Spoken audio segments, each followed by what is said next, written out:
Terima kasih saudara-saudara terkasih untuk renungan kita. Puji Tuhan, kalau saudara ngelihat itu ada cedar plate ya di keluarga Busonnya kita ngelihat di situ ada anggur, di situ ada roti, semuanya saudara. Karena di Israel mereka masih merayakan Paskah kedua hari ini, dan kita tidak bisa lepas saudara-saudara. Mungkin kita sering bertanya, itu kan orang Yahudi, kita kan orang Kristen. Iya, betul. Kita orang Kristen dan mereka orang Yahudi. Tapi Paskah adalah, nanti saudara bisa lihat dari PowerPoint, bahwa Paskah adalah dari Sinai sampai Yerusalem. Paskah adalah from Sinai to Jerusalem.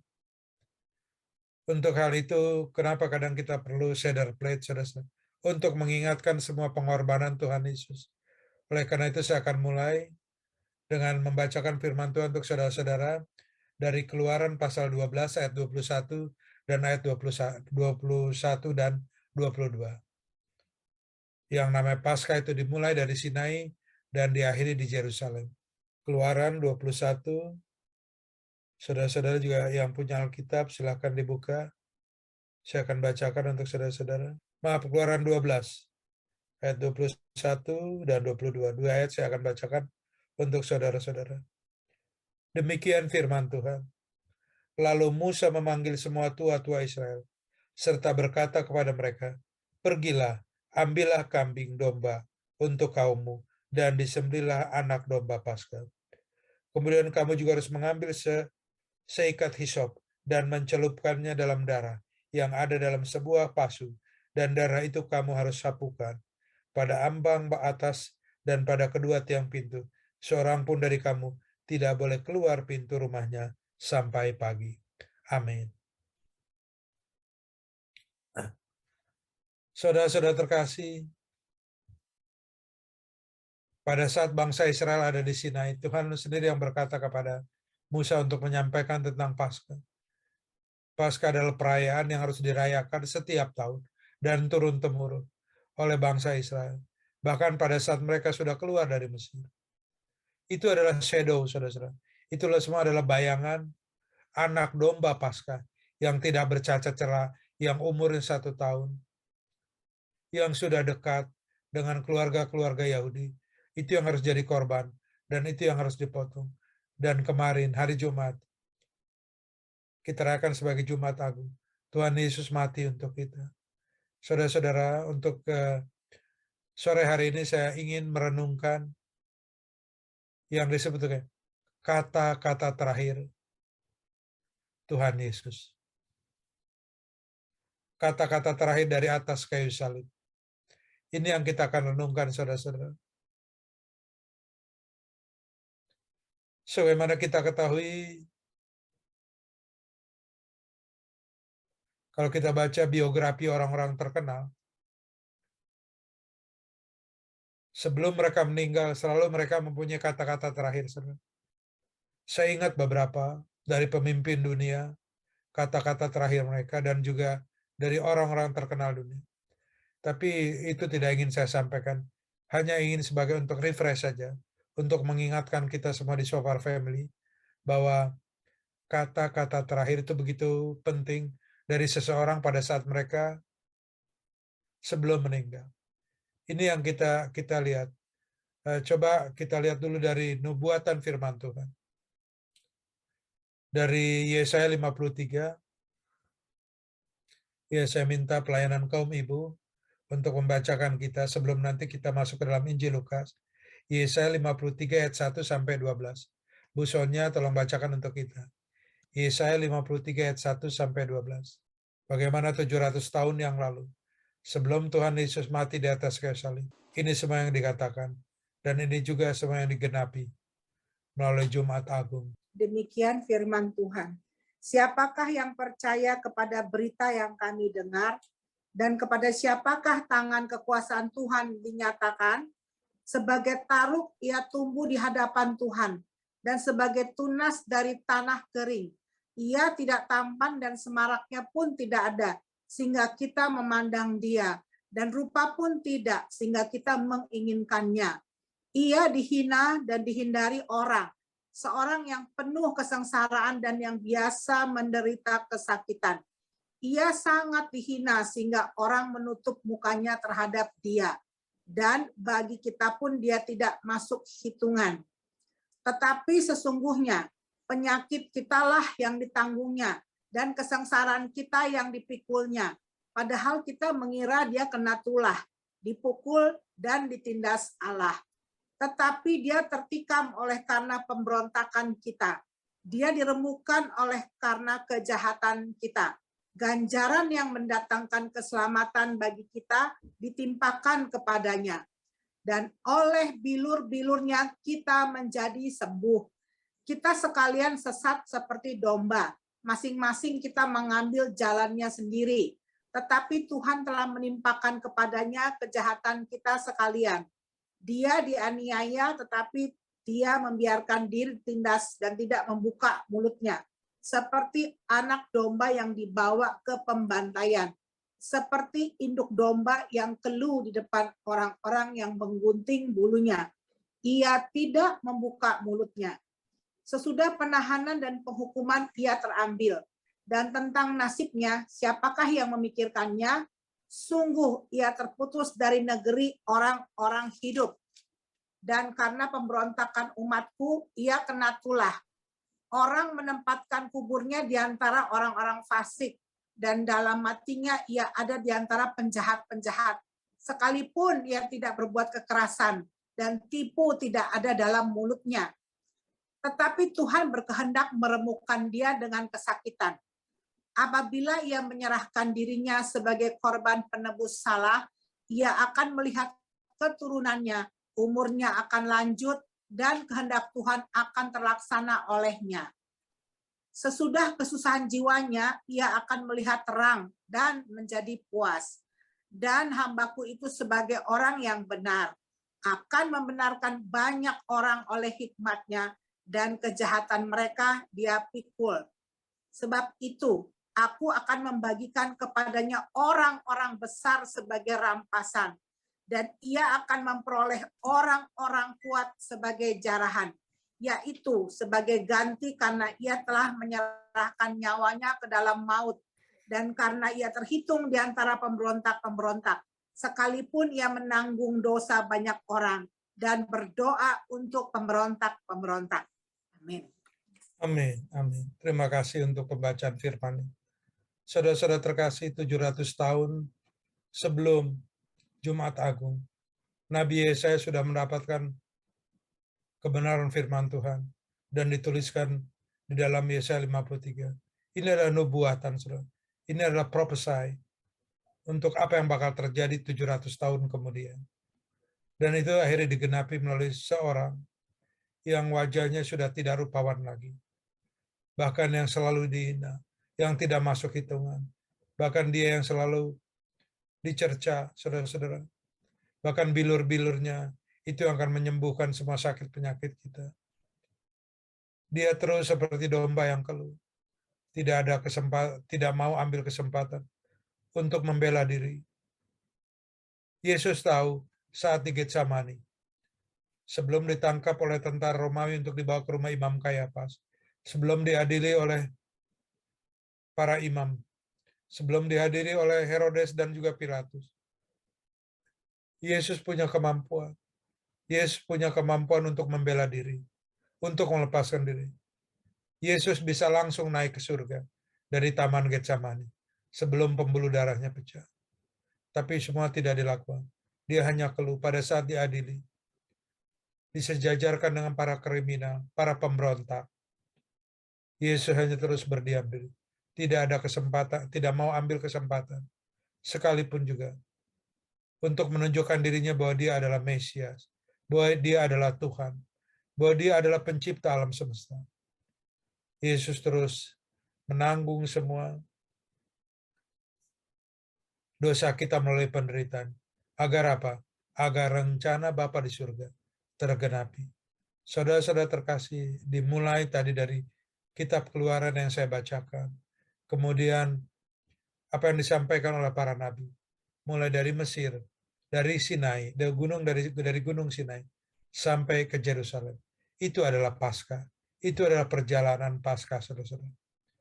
Oleh karena itu, pesan dari atas kayu salib yang kita pelajari pada sore hari ini di Sabtu Sunyi, ini adalah pesan, saudara, yang kita akan mengerti.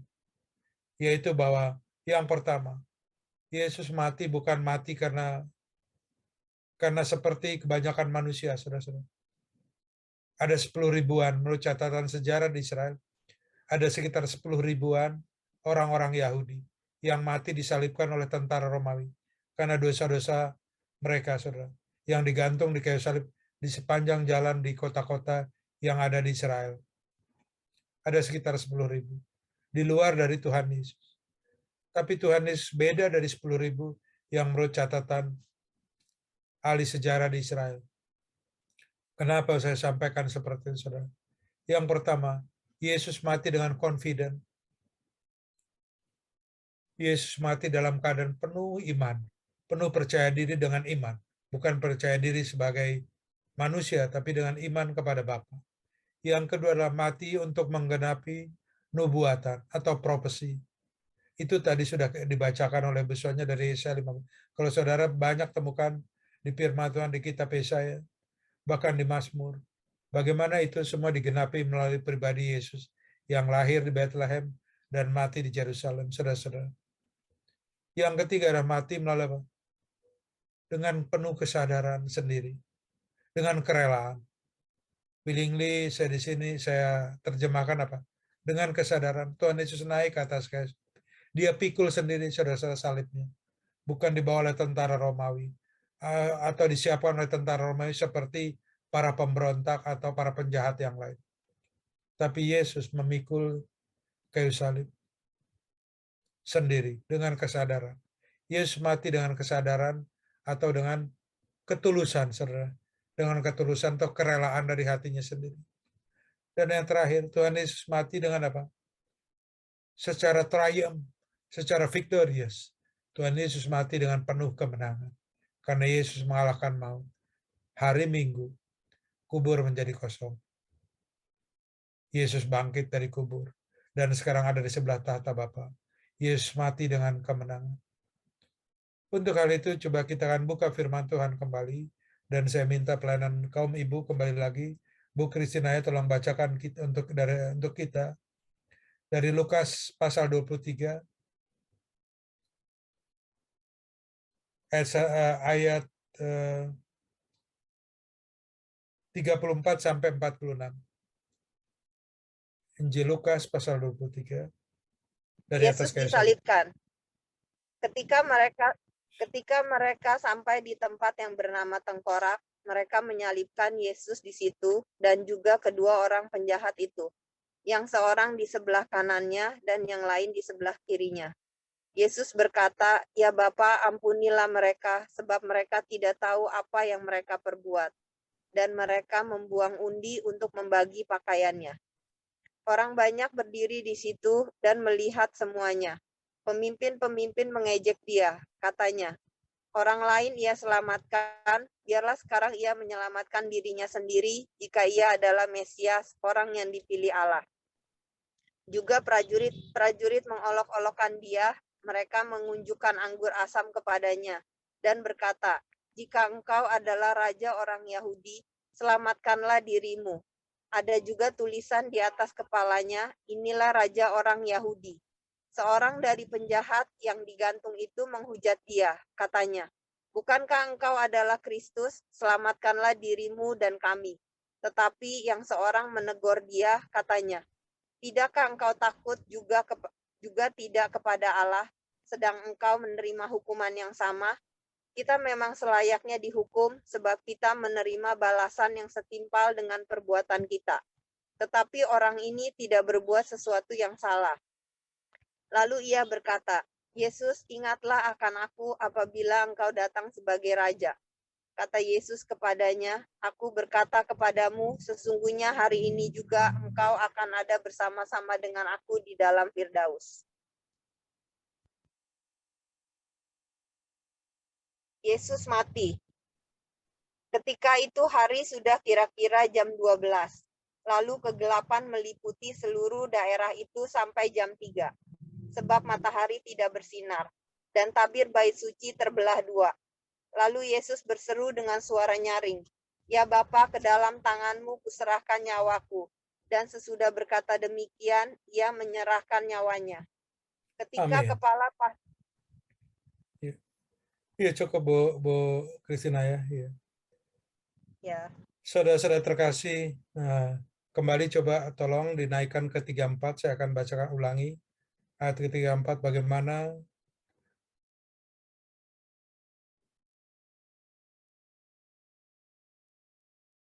kalau saudara tadi sudah melihat bahwa Yesus mati untuk menggenapi semua nubuatan Tuhan. Bahwa Yesus mati karena apa? Karena kerelaan hatinya, bukan karena kepaksa. Yesus mati dengan penuh kemenangan, saudara-saudara. Ini semua tergenapi. Bahkan dari saat saya baca di kitab Keluaran, pada saat masih di Sinai, itu semua digenapi. Nubuatan Tuhan digenapi melalui pribadi Yesus, saudara-saudara. Dan ini yang Tuhan Yesus lakukan di atas kayu salib sebelum menyerahkan nyawanya.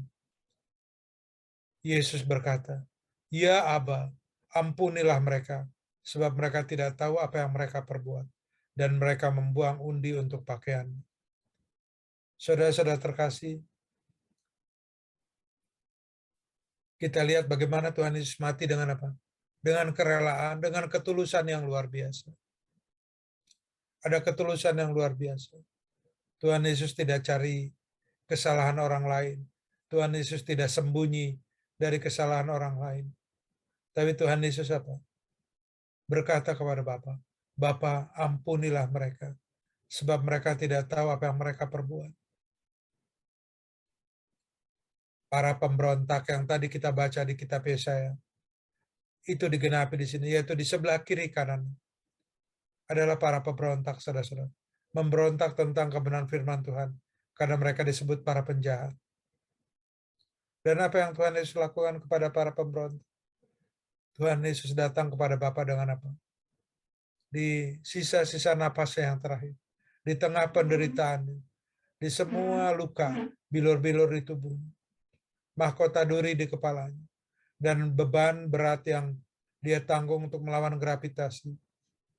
Kata-kata terakhir dari kata kayu salib, Tuhan Yesus berkata, "Ya Aba, ampunilah mereka, sebab mereka tidak tahu apa yang mereka perbuat." Saudara-saudara terkasih, rencana Bapa di surga, kerinduan Bapa di surga, keinginan Bapa di surga, longing dari Bapa di surga adalah cuma satu, keselamatan bagi kita semua, keselamatan bagi setiap manusia. Makanya bukan hanya di Yerusalem, tapi mulai dari Sinai, mulai pada saat dari dosa, dari perbudakan, keinginan Bapa di surga adalah apa? Masa depan yang penuh pengharapan, hal yang baik, kesehatan yang baik, kehidupan yang penuh berkat. Itu adalah keinginan Bapa. Oleh karena itu anak satu-satunya direlakan untuk menjadi anak domba Paskah. Yesus menjadi anak domba yang umurnya 1 tahun, yang tidak bercacat celah. Kehidupan Yesus menjadi roti yang tidak beragi, saudara-saudara. Dan itu kita bisa lihat bahwa selain menggenapi nubuatan daripada firman Tuhan, kematian Yesus adalah untuk apa? Dengan penuh kerelaan.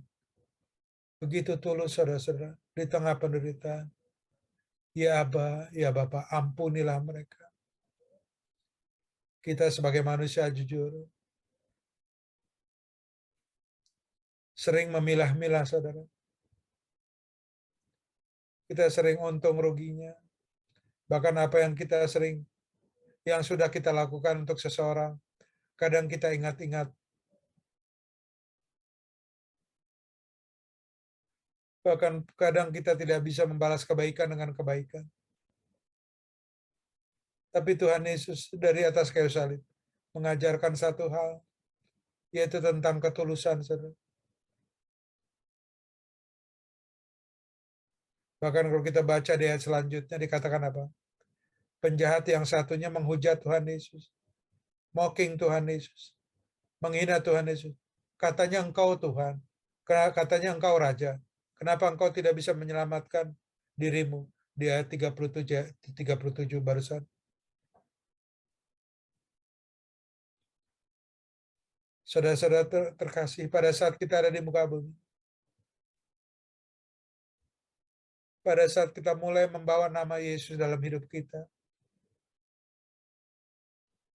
apapun panggilan kita dalam hidup kita, pada saat kita mulai bawa nama Yesus, yang ada cuma dua, saudara. Orang akan menghina kita, mengejek kita, merendahkan kita, atau orang itu selamat, percaya Yesus seperti kita. Hanya dua itu. Ini yang dialami oleh Tuhan Yesus. Sedangkan sebaliknya, di ayat 39 dikatakan, seorang dari penjahat yang digantung itu menghujat dia, katanya, bukankah engkau adalah Kristus? Selamatkanlah dirimu dan selamatkan kami. Kita lihat, saudara-saudara, bagaimana manusia seperti kebanyakan kita. Di sisi lain, mocking, di sisi lain menghina, di sisi lain menghujat, tapi tetap juga minta apa? Minta keselamatan, minta diberkati, minta dikasihani, minta diperhatikan. Itu adalah tipikal manusia. Tapi Tuhan Yesus dari atas kayu salib, kata-kata yang terakhirnya apa? Pada saat seseorang yang menegurnya, dia berkata di ayat 46,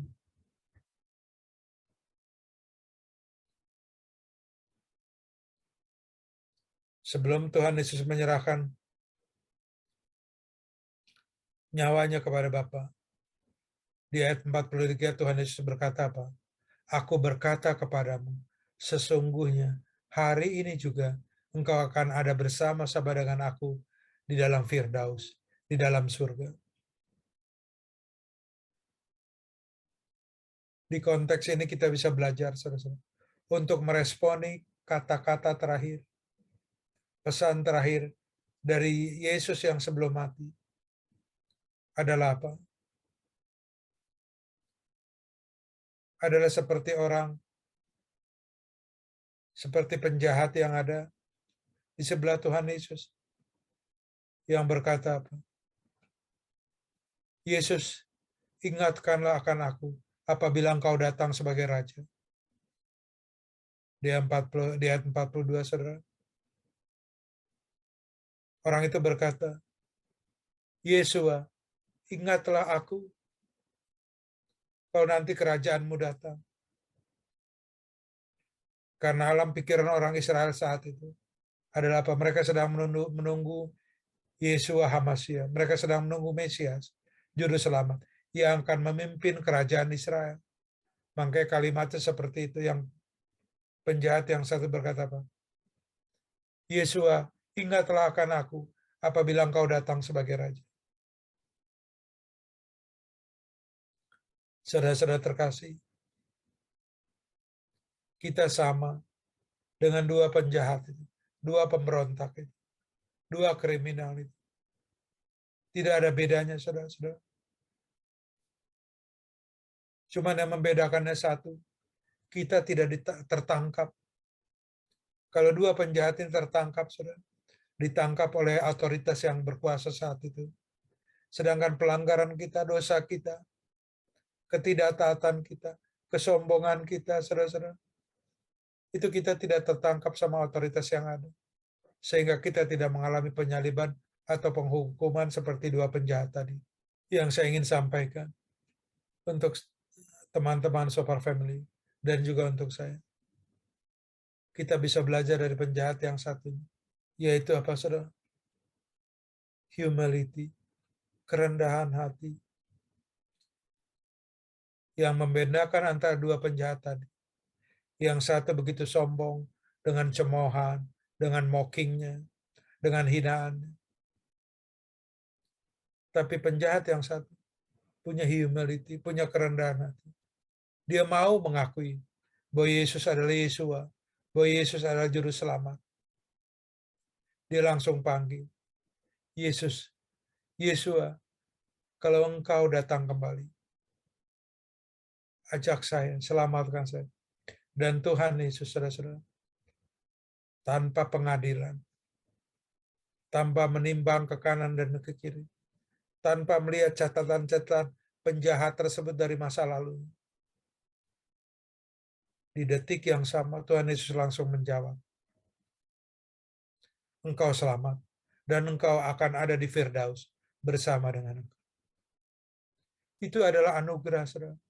Pada saat kita mau rendah hati, pada saat kita mau punya humility dalam hidup kita, dalam keseharian kita, kepada siapapun juga,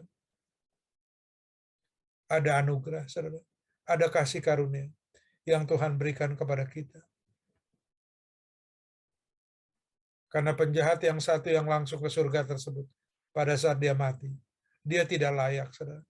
Dia tidak punya dasar untuk apa? Untuk masuk surga. Sama sekali tidak punya dasar untuk bisa hidup kekal. Sama seperti kita semua. Kita tidak punya dasar untuk punya hidup kekal. Kita tidak punya dasar untuk diselamatkan. Karena track record kita, karena kebaikan-kebaikan kita. Tidak ada. Tapi di detik yang sama, di momen yang sama, tidak tunggu 7 tahun, tidak tunggu Tuhan Yesus bangkit. Saat itu juga Tuhan Yesus berkata, engkau akan ada di surga bersama dengan aku. Itulah pesan Tuhan Yesus kepada kita semua, saudara-saudara terkasih. Dan di ayat ke-46, Tuhan langsung menyerahkan nyawanya. Ya Aba, aku serahkan nyawaku kepadamu. Dengan confidence, saudara-saudara. Dengan penuh iman, dengan penuh percaya diri. Bukan dengan penderitaan, bukan dengan tangisan, bukan dengan kekalahan. Tapi dia panggil Bapaknya. Ya Aba, aku serahkan nyawaku. Mati dengan confidence. Saudara.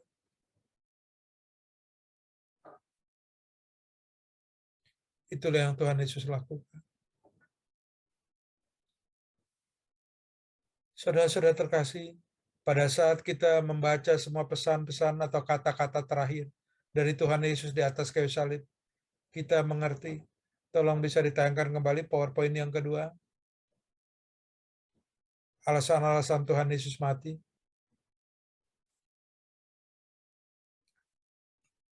Mati dengan confidence, saudara-saudara. Bukan dengan kekalahan. Karena Tuhan Yesus punya iman kepada Bapa. Mati untuk menggenapi profesi. Semua dari kitab Keluaran. Ribuan tahun yang lalu. Sampai 700 tahun kemudian. Itu tergenapi. Dan Tuhan Yesus. Dengan kerelaan. Dengan kesadaran. Mati di atas kayu salib. Tidak dengan terpaksa, saudara. Tapi dengan kesadaran. Dia serahkan dirinya dari mulai Getsemani. Dan dia terus menjadi domba yang keluh di rumah Imam Kayafas. Menjadi domba yang keluh di hadapan Pilatus, di hadapan Herodes.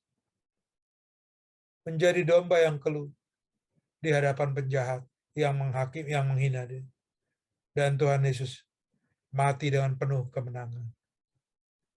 Ada satu hal dari 4 ini, saudara, yang kita bisa pelajari pada sore hari ini, di Sabtu Sunyi ini. Pada saat Tuhan Yesus berteriak, Eli, Eli lama sabachthani, Bapa, Bapa, kenapa kau tinggalkan aku? Pada saat Tuhan Yesus berteriak di atas kayu salib, sebagai kata-kata yang terakhir, Bapa, Bapa, kenapa engkau tinggalkan saya? Eli, Eli lama sabachthani. Saudara-saudara terkasih, renungkan sejenak. Bukan hanya penderitaan secara jasmani yang ditanggung oleh Tuhan Yesus sebelum menyampaikan kata-kata yang terakhir untuk kita semua, saudara. Untuk percaya bahwa Yesus adalah Yeshua, Yesus adalah Juru Selamat, dan hanya humility, hanya kerendahan hati yang bisa menyelamatkan kita, saudara, untuk bisa menerima keselamatan. Yaitu ada satu penderitaan yang tidak bisa kita bayangkan. Kita membaca di Alkitab bahwa Tuhan Yesus ditusuk, di bagian perutnya. Dan tidak ada satupun juga tulangnya yang patah. Karena nubuatan Yesaya 53 tadi harus digenapi, saudara. Dari 4 hal dalam kematian Tuhan Yesus yang kita bisa lihat di screen ini. Ada satu, saudara. Yaitu pada saat saudara baca di firman Tuhan. Sebelum Tuhan Yesus menyerahkan nyawa, Tuhan Yesus berteriak, Eli, Eli lama sabachthani. Bapa, Bapa, kenapa engkau tinggalkan aku? Saat itu Bapa di surga memalingkan wajahnya. Kalau selama 33 tahun setengah, Bapa di surga selalu memandang Tuhan Yesus. Siang dan malam, wajah Bapa menyinari wajah Tuhan Yesus selama pelayanannya. Sehingga begitu banyak mujizat, sehingga begitu banyak kuasa dalam nama Tuhan Yesus dilakukan. Tapi pada saat pukulan demi pukulan, stroke demi stroke, hantaman demi hantaman, yang Tuhan Yesus terima di atas kayu salib, sehingga kota Yerusalem menjadi gelap gulita, sehingga tabir bait suci menjadi terbelah menjadi dua. Bapa di surga memalingkan wajahnya. Dia tidak sanggup melihat anak satu-satunya, menanggung semua dosa kita, menanggung semua kesalahan kita, menanggung semua sakit penyakit kita, menanggung semua penderitaan kita. Dan itu harus ditanggung oleh Tuhan Yesus. Bapa di surga seakan-akan berkata apa? Engkau bukan anakku. Engkau bukan anakku. Dan Yesus tahu itu, saudara-saudara. Dan Yesus tahu itu. Dia sadar akan hal itu. Bapa memalingkan wajahnya. Bapa tidak mau melihat lagi kepada anaknya yang mukanya sudah tidak rupawan lagi. Yang semuanya sudah penuh dengan penderitaan manusia, dosa manusia. Oleh karena itu, Tuhan Yesus tidak sanggup ditinggalkan oleh Bapa. Dan teriakan itu sudah yang paling kencang yang Tuhan Yesus lakukan. Eli, Eli lama sabachthani. Bapa, Bapa, kenapa engkau tinggalkan aku? Why you forsake me, Abba? Saudara, penderitaan Tuhan Yesus di atas kayu salib sebelum menyampaikan pesan-pesan yang terakhir, kalimat-kalimat yang terakhir, kata-kata yang terakhir.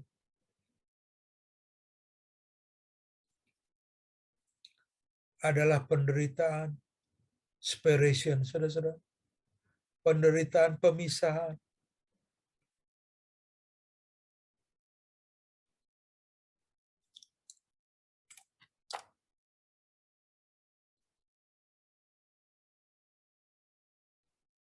Keterpisahan atau separation adalah penderitaan yang luar biasa, saudara, dari seorang manusia, bahkan daripada pribadi Tuhan sendiri, karena sejatinya Bapa di surga menciptakan kita dengan hembusannya. Pada saat Adam dan Hawa diciptakan, itu semua karena roh Bapa, karena ada ruah Bapa, karena ada roh Allah Bapa yang dihembuskan kepada Adam, sehingga Adam hidup sebagai manusia. Pada saat roh Tuhan sendiri, roh Bapa di sendiri, yang ditaruh dalam rahim Maria, sehingga lahir bayi Yesus di Betlehem. Artinya saudara-saudara terkasih, Bapa dan anak adalah jadi satu. Bapa dan anak adalah jadi satu. Tapi di atas kayu salib, sepanjang hidupnya di muka bumi, Yesus mengalami apa? Separation. Yesus mengalami pemisahan. Terpisahkan, saudara. Ada jarak yang jauh. Itu adalah penderitaan yang luar biasa yang dialami oleh Tuhan Yesus. Sehingga Tuhan Yesus yang keluh tadi, yang selama masa aniaya, kalau kita belajar saudara kateksasi di gereja-gereja, terutama teman-teman kita yang ibadah bertumbuh di gereja Protestan maupun Katolik, mereka belajar tentang minggu-minggu sengsara Yesus. Dan kita bisa belajar dari semua itu, bahwa Yesus selalu menjadi domba yang keluh, saudara. Tidak pernah mau membantah, tidak pernah mau berdebat, bahkan juga dengan para ahli Alkitab, dengan orang-orang Sanhedrin, dengan orang-orang Imam Kayafas. Tuhan Yesus tidak pernah mau berdebat, saudara. Tapi Yesus selalu membuktikan. Pada saat Tuhan Yesus dihakimi di Jericho, kenapa Yesus mau tinggal di rumah Lazarus? Yesus hanya berkata apa? Nabi datang menyebut dirinya untuk menyelamatkan orang, bukan untuk menghakimi orang. Selalu keluh, saudara. Tapi ada satu teriakan yang paling luar biasa yang Tuhan Yesus lakukan. Yaitu pada saat Tuhan Yesus berkata, Bapa, Bapa, kenapa engkau tinggalkan aku? Pemisahan, saudara. Itu adalah penderitaan yang luar biasa. Lebih daripada penderitaan daging. Lebih daripada bilur-bilur yang pecah, saudara. Lebih daripada kepala yang berdarah karena mahkota dunia. Lebih daripada rasa haus karena teriknya matahari sebelum menjadi gelap kota Yerusalem. Rasa haus yang harus ditanggung memikul kayu dari Via Dolorosa. Saudara. Lebih daripada itu, yaitu yang disebut separation. Pada saat ada pemisahan, hal yang sama terjadi di bait suci. Langsung tabir Tuhan, tabir bait suci. Itu terbelah menjadi dua.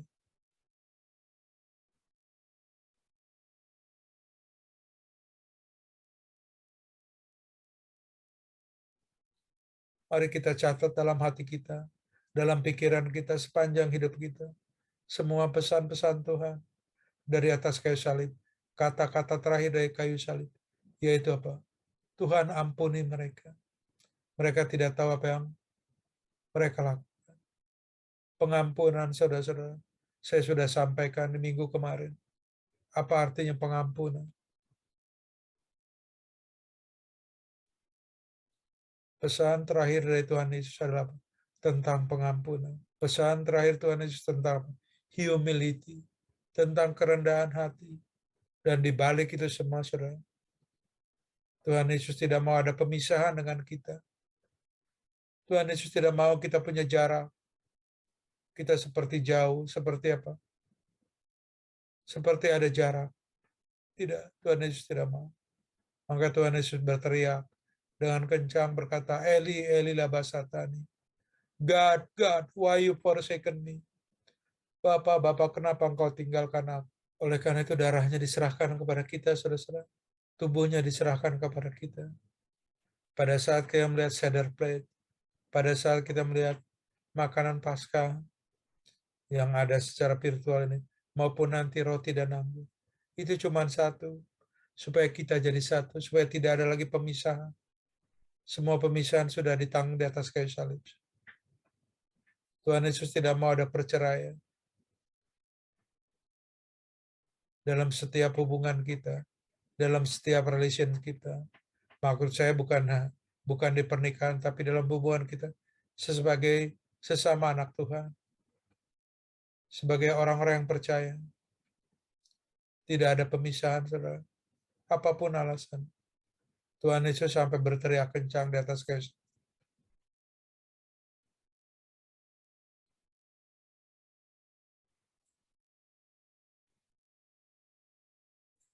Penderitaan yang luar biasa yang dialami, kalau saya pakai istilah kedokteran, saudara-saudara, penderitaan fisiologis. Penderitaan fisiologis yang Tuhan Yesus alami, itu adalah penderitaan yang luar biasa. Sehingga dia sampai seperti orang stres, seperti orang kehilangan logika berteriak di atas kayu salib. Saat Tuhan Yesus berteriak dengan nyaring, Eli, Eli lama sabachthani. Bapa, Bapa, kenapa engkau tinggalkan aku? Itu semua ada konsekuensi daripada dosa, saudara-saudara. Itu semua ada konsekuensi daripada apa? Ketinggian hati. Dan hanya bisa dilawan dengan kerendahan hati. Humility, saudara.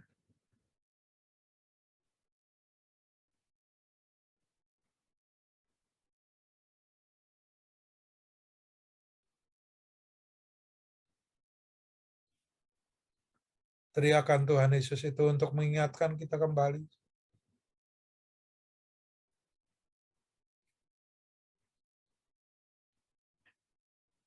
bahwa Bapa di surga tidak mengingat-ingat lagi kesalahan kita di masa lalu. Tuhan Yesus melakukan hal yang sama.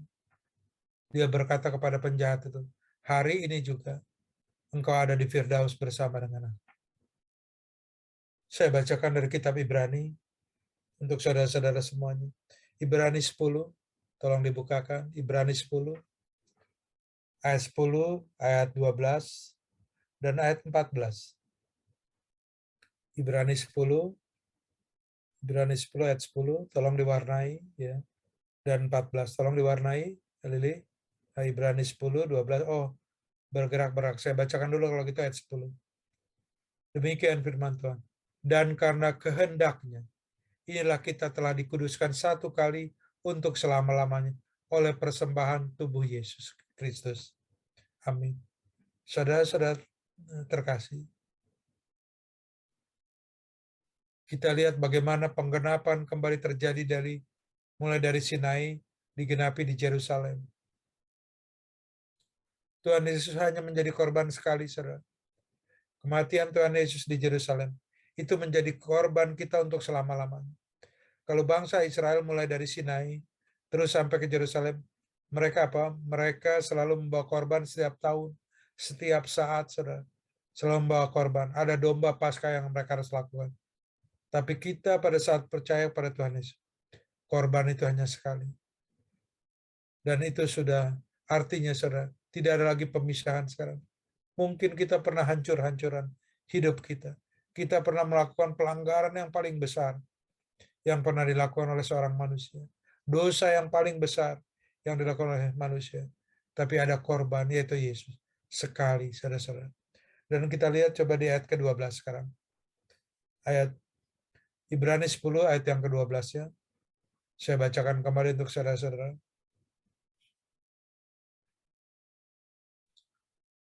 Tetapi ia, setelah mempersembahkan hanya satu korban saja karena dosa, ia duduk untuk selama-lamanya di sebelah kanan Allah. Amin.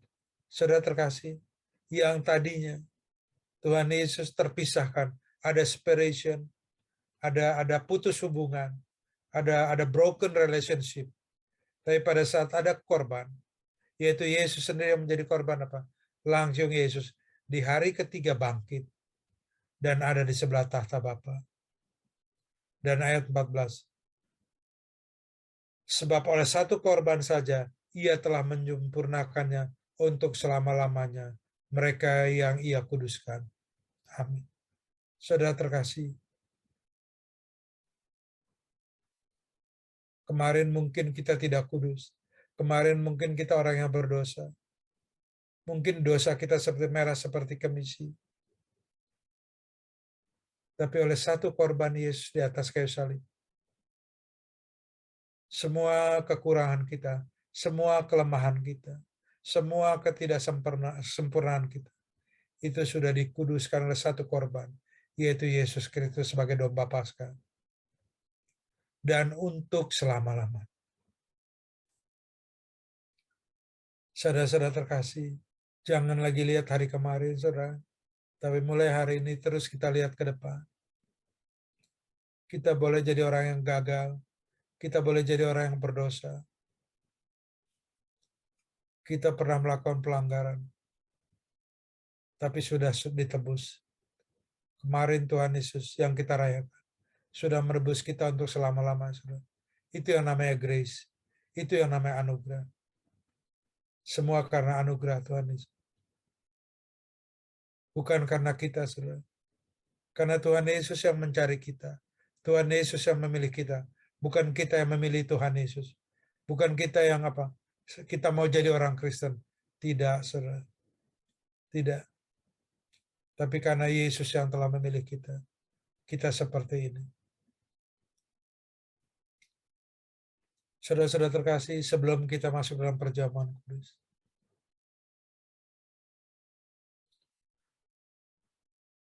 untuk menyempurnakan semua daripada firman Tuhan yang kita baca dari Ibrani tadi. Bahwa Tuhan Yesus tidak melihat kemarin kita. Tuhan Yesus selalu melihat apa? Esoknya kita, minggu depannya kita, bulan depannya kita, tahun depannya kita, Desembernya kita, tahun depannya kita. Bukan kemarin, saudara.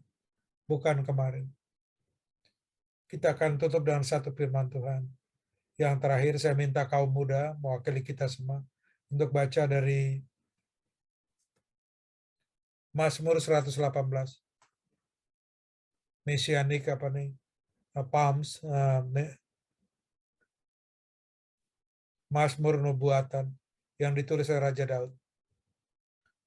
Mazmur 118 ayat 22. Saya minta tolong Lili untuk bacakan untuk kita semua. Dan kita akan lanjutkan dalam perjamuan kudus, saudara-saudara. Tolong yang belum siap dengan roti, tolong siapkan roti dan anggur.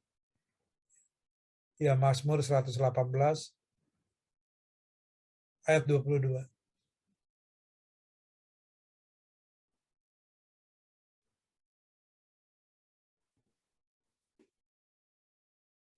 Mazmur 118 ayat 22, batu yang dibuang oleh tukang-tukang bangunan telah menjadi batu penjuru. Amin. Amin. Amin.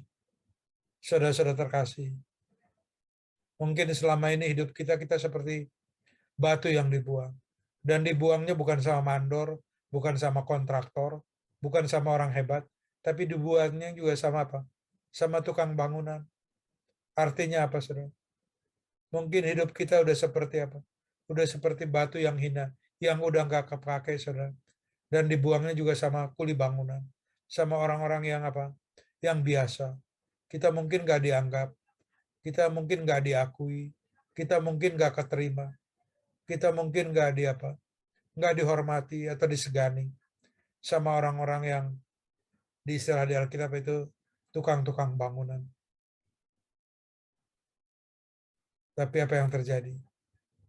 Yesus yang dihina, Yesus yang dicemooh, Yesus yang diolok-olok menjadi apa? Chief of cornerstone, menjadi batu penjuru. Itulah hidup kita, saudara. Sebelum kita pulang ke surga, kerinduan Bapa di surga, seperti yang didapat oleh Raja Daud, menjadi batu penjuru, menjadi chief of cornerstone. Bukan hanya batu penjuru biasa, tapi batu yang begitu berguna, begitu bermanfaat untuk satu bangunan, untuk satu kehidupan. Mungkin bukan untuk kehidupan kita saja, tapi untuk kehidupan seseorang. Mari saudara-saudara kita terus beriman, terus kita berharap. Selama kita di muka bumi, kita menjadi chief of cornerstone. Kita menjadi batu penjuru. Bukan cuma untuk hidup kita, tapi mungkin untuk hidup orang lain. Apakah itu keluarga? Apakah itu tidak ada hubungan keluarga?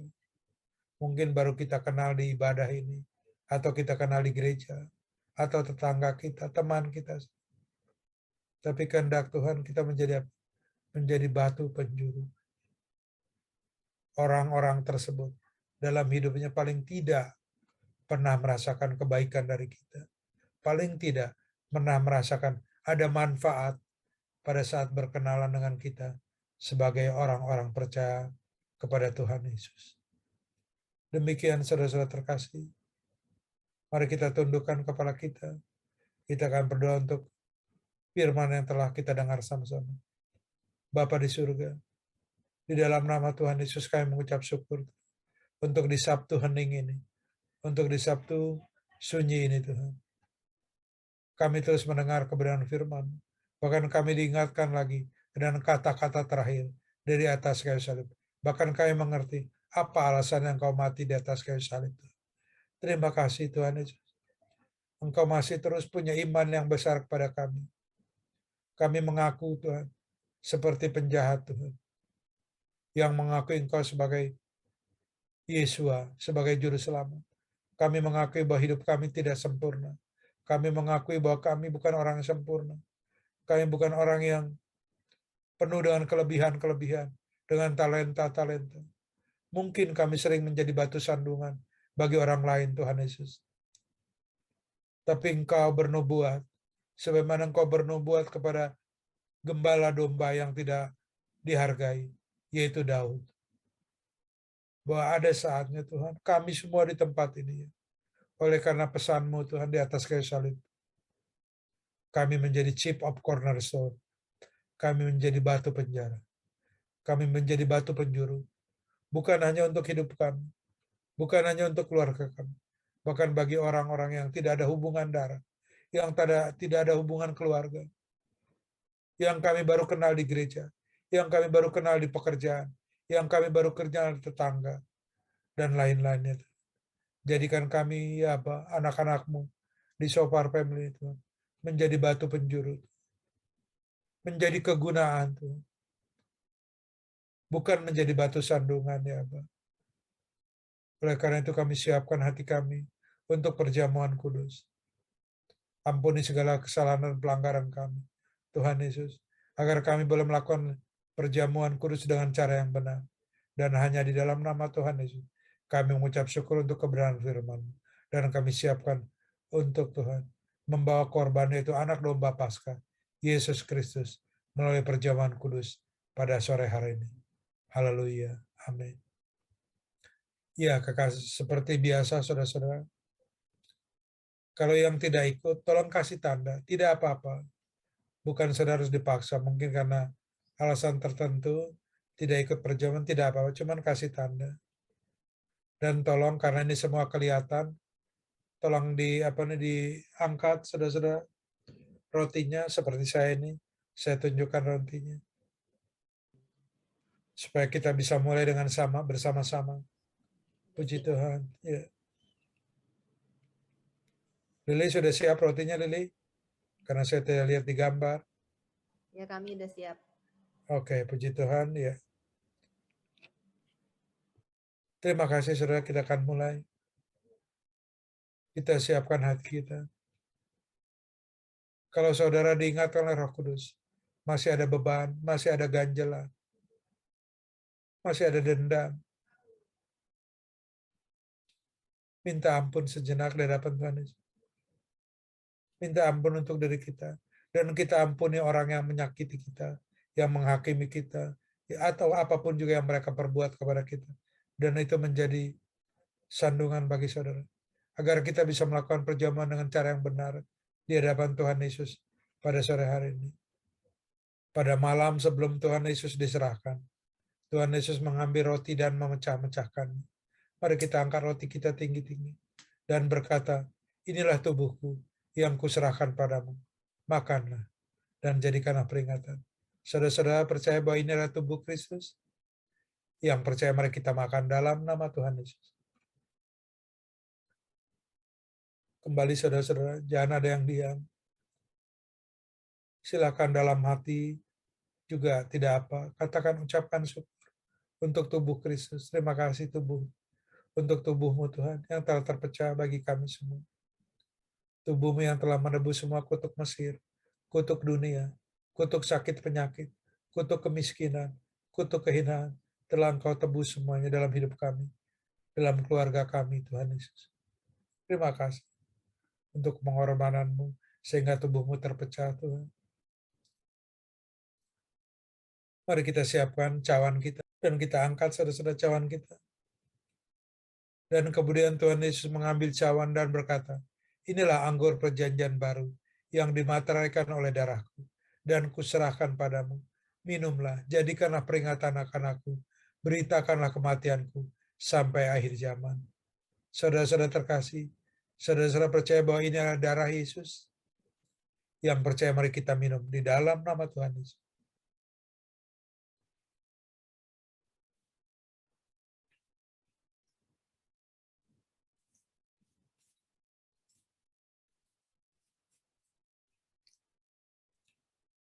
Kembali saudara-saudara ucapkan syukur. Karena melalui darah ini, tidak ada lagi dosa saudara di masa lalu. Semua dosa kita, pelanggaran kita, ketidaktaatan kita, yang merah begitu kelam seperti kermici, sudah dihapuskan. Detik ini juga sudah menjadi putih seperti salju, saudara-saudara terkasih. Dan Tuhan Yesus tidak lagi mengingat-ingat semua kesalahan kita. Bahkan pemazmur berkata bahwa Tuhan tidak menimpakan hukuman sesuai dengan kesalahan kita, saudara-saudara. Ada kasih anugerah dari Tuhan kepada kita. Mari kita ucapkan syukur. Terima kasih Yesusku, terima kasih Yesusku, puji syukur hanya bagi Tuhanku. Terima kasih Yesusku, terima kasih Yesusku, puji syukur hanya bagi Tuhanku. Puji syukur hanya bagi Tuhanku. Puji syukur hanya bagi Rajaku. Oh, badarabasaka badarabaya badarabasaka.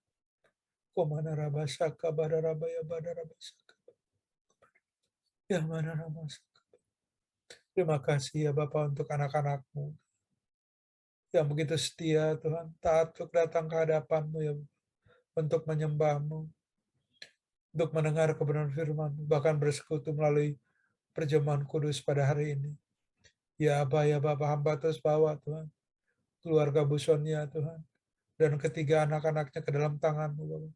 Jadikan mereka sebagai batu penjuru Tuhan, dalam hidup mereka, bahkan juga bagi keluarga-keluarga besar mereka. Ya Aba, hamba bawa Tuhan, Casey ya Bapak yang akan berencana berangkat ke Sulawesi Tenggara Tuhan, besok meminta penyertaan-Mu, perlindungan-Mu Tuhan. Baik selama sebagai dokter bedah Tuhan ada di Sulawesi Tenggara Tuhan. Lindungi ya Bapak. Tibakan dia Tuhan. Berikan kekuatan, kemampuan Bapak untuk bisa melakukan tugas sebagai dokter bedah Tuhan. Di Wakatobi ya Bapak dan sekitarnya. Berikan hikmat, makrifat Tuhan, kecerdasan, kemampuan Tuhan. Sehingga bisa melakukan tugas dengan baik dan menjadi berkat bagi warga di sekitar Wakatobi. Tibakan, pulangkan kembali Tuhan ke Jakarta, ke rumahnya Tuhan, pada saat sudah selesai, tanpa kekurangan apapun. Terima kasih ya Bapak, untuk Yunis Tuhan, untuk Yudi ya Bapak, untuk pekerjaan, untuk keseharian. Berkati mereka, jadikan mereka sebagai cornerstone, sebagai batu penjuru. Hamba juga teringat dengan Pak Wijaya dan keluarga Bapak. Berkati terus hamba-Mu Bapak. Engkau melihat ketaatan Tuhan, Engkau melihat kerelaan hatinya Bapak, untuk terus menjadi berkat Tuhan. Terima kasih ya Bapak. Berkati Tuhan bisnisnya, usahanya, karirnya Bapak, agar menjadi batu penjuru Tuhan di setiap bisnisnya Tuhan, menjadi berkat Bapak, bagi keluarga dan juga keluarga besar dan semua partner-partner bisnisnya. Terima kasih ya Bapak untuk Pak Demak Tabung Tuhan dan keluarga besarnya Bapak. Terus Tuhan pakai hamba-Mu ini Tuhan sebagai chief of cornerstone, sebagai batu penjuru Tuhan, dimanapun dia berada. Terima kasih untuk Pak Ian Tuhan, dan Liling dan juga kedua anaknya Yosef dan Grace. Bapak hamba terus serahkan Tuhan, anak-Mu, hamba-Mu ini ke dalam tangan-Mu. Apapun Tuhan keadaan hamba-Mu ini, situasi apapun juga Tuhan, Engkau telah menjadi korban dan cukup Tuhan, menjadi korban sekali. Engkau terus memberkati Tuhan, bahkan mengubahkan anak-Mu ini Tuhan, bukan hanya sebagai batu buangan, tapi sebagai batu penjuru Tuhan, yang menjadi berkat bagi keluarga Tuhan, menjadi berkat bagi keluarga besar, dimanapun berada. Terima kasih ya Bapak untuk Pak Wiryadi dan keluarga Tuhan, dan juga untuk Timothy Bapak. Terima kasih Bapak untuk anak-Mu ini Tuhan, untuk hamba-Mu ini Bapak, berkati terus Tuhan. Jadikan Pak Wiryadi dan keluarga sebagai batu penjuru Tuhan, bagi keluarga besar di hadapan orang tuanya Bapak, dan juga anak-anaknya. Dan khusus untuk Timothy ya Bapak, kalaupun anak-Mu ini Tuhan sudah mulai kuliah di Bandung, hamba terus meminta perlindungan kuasa darah-Mu ada atas Timothy Bapak. Berikan kemampuan untuk menyelesaikan semester demi semester Tuhan, dengan berhasil, dengan baik, sehingga anak-Mu ini bisa lulus ya Bapak, tepat pada waktunya. Terima kasih Bapak. Tidak ada pemisahan antara Timothy dan orang tua dan juga saudara-saudarinya ya Bapak. Terima kasih Tuhan Yesus. Terima kasih Bapak. Bapak hamba juga terus Tuhan, ubah bentuk, jadikan hamba Bapak Yehuda dan Christine untuk terus menjadi batu penjuru Tuhan di keluarga hamba Tuhan, dan juga bagi keluarga-keluarga yang lain. Terima kasih Tuhan untuk Lili ya Bapak. Hamba terus bawa anak-Mu ini Tuhan, dan juga kedua orang tuanya Bapak. Jadikan Lili Tuhan sebagai batu penjuru Tuhan, chief of cornerstone Tuhan, dimanapun dia berada Bapak, di lingkungan teman-temannya Tuhan, di pekerjaannya, karirnya Bapak. Masa depannya Tuhan. Hamba terus bawa masa depan penuh pengharapan. Ada atas berikan ketaatan untuk terus rindu melayani Engkau Bapak. Mampukan diri Tuhan dalam pelayanannya Tuhan, dalam pekerjaan dan karir. Terima kasih Tuhan Yesus, terima kasih.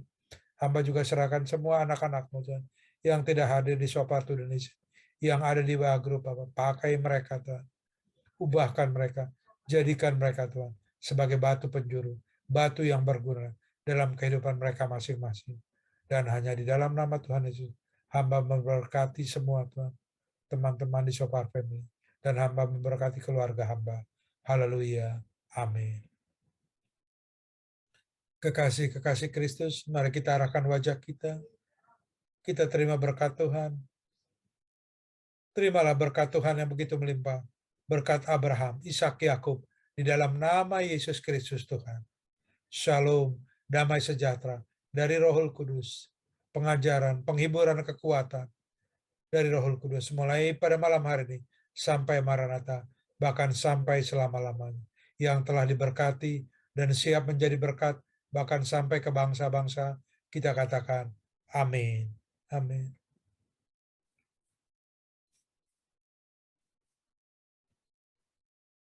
Ya, saudara-saudara, untuk yang akan melakukan perjalanan, tetap jaga kesehatan.